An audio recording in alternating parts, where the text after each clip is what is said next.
60 வயதிற்கு மேல பிள்ளைகள் மரியாதை குறைவாக நடத்தும்போது, நம்ம பிள்ளைகளுக்காகவே காலமெல்லாம் உழைச்சு, அவங்களுக்காகவே வாழ்ந்திருப்போம். ஆனா, அவங்க வளர்ந்த பிறகு, நாம சொல்றத மதிக்காம போறதும், நம்மள கேலி பண்றதும் மனசுக்கு ரொம்ப கஷ்டமா இருக்கும். நம்மள அவங்க ஒரு சுமையா நினைக்கிறப்போ, உங்களுக்காகத்தானே நான் இவ்வளவு செஞ்சேன், இப்போ எனக்கு இந்த நிலைமையா அன்னு தோணும் பாருங்க. அந்த மனவலி தாங்க முடியாது. இப்படி ஒரு சூழ்நிலை வரும்போது இயல்பாவே நமக்கு பயங்கரமான கோபம் வரும். உனக்காக நான் என்னவெல்லாம் தியாகம் பண்ணேன் தெரியுமா? வாய கட்டி வைத்த கட்டி உன்னை வளர்த்தேனே, அதுக்கெல்லாம் இதுதான் மரியாதையா? அப்படின்னு நம்ம செஞ்ச பழைய தியாகங்களை எல்லாம் ஒரு லிஸ்ட் போட்டு அவங்க முன்னாடி ஒப்பிப்போம். ஆனா ஒன்னு புரிஞ்சுக்கோங்க, இந்த நேரத்துல நீங்க அப்படி பேசுறது கண்டிப்பா எந்த பலனையும் தராது. உண்மைய சொல்லப்போனா, மிரட்டி வாங்குற மரியாதை, டிமாண்டிங் ரெஸ்பெக்ட் என்னைக்குமே நிலைக்காது.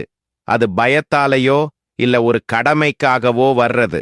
ஆனா உங்க நடத்தையாலையும் உங்க நிதானத்தாலையும் அவங்களை அப்படியே ஆச்சரியப்பட வச்சு நீங்க சம்பாதிக்கிறீங்க பாருங்க ஒரு மரியாதை, இன்ஸ்பைரிங் ரெஸ்பெக்ட். அதுதான் காலத்துக்கும் அவங்க மனசுல நிக்கும்.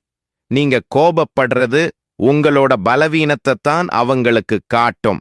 உங்களை ஒரு ஓரங்கட்டப்பட்ட நபர் அப்படின்னு அவங்க நினைக்காம, அவங்களே தேடி வந்து அட்வைஸ் கேட்கிற அளவுக்கு ஒரு மதிப்புமிக்க வழிகாட்டியா, இன்ஸ்பிரேஷனல் மென்டார், உங்களை மாத்த போற 6 வழிகளைத்தான் இந்த வீடியோவுல நாம பார்க்க போறோம். சரி, இப்போ அந்த முதல் விஷயத்துக்குள்ள போலாமா? 1. பிள்ளைகளோட அங்கீகாரத்தை எதிர்பார்க்கிறதை நிறுத்துங்க. ஸ்டாப் சேசிங் தேர் அப்ரூவல். நாம செய்யற முதல் தப்பு என்ன தெரியுமா? நம்ம பிள்ளைங்க வளர்ந்த பிறகும் அவங்களை எப்படியாவது திருப்திப்படுத்தணும்னு துடிக்கிறது தான். அவங்களுக்கு பிடிச்ச மாதிரி இருந்தாதான் அவங்க நம்ம கிட்ட அன்பா இருப்பாங்கன்னு நினைச்சு, நம்ம ஆசை, விருப்பம் எல்லாத்தையும் விட்டு கொடுத்துட்டு அவங்க கிட்ட நல்ல பேரு வாங்கணும்னு வளைஞ்சு வளைஞ்சு போவோம். ஆனா அப்படி நீங்க வளைஞ்சு கொடுக்கிறது உங்களோட கௌரவத்தையும் அதிகாரத்தையும் நீங்களே குறைச்சுக்கிறதுக்கு சமம். இத ஒரு சின்ன கதை மூலமா புரிஞ்சுக்கலாம். செல்லம்மான்னு ஒரு அம்மா இருந்தாங்க. ஒரு காலத்துல அவங்க ஊரே மதிக்கிற அளவுக்கு ரொம்ப தைரியமான பொம்பளை.